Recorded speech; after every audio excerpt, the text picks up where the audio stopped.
nang kali do bong ne longsi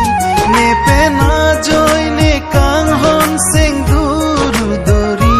nang kang hona bang ne phan seng ne oji monang jama sararni dunji ne nang phi narun me nang thon dun si kirju me nang te kang ji boche ring me jir akaya phansi nejin sole do suri seng hon duk che paklang ri rupa moe phan aseng e oiji kaya long tini Halloween kamun thi chipu the te simun cheklovi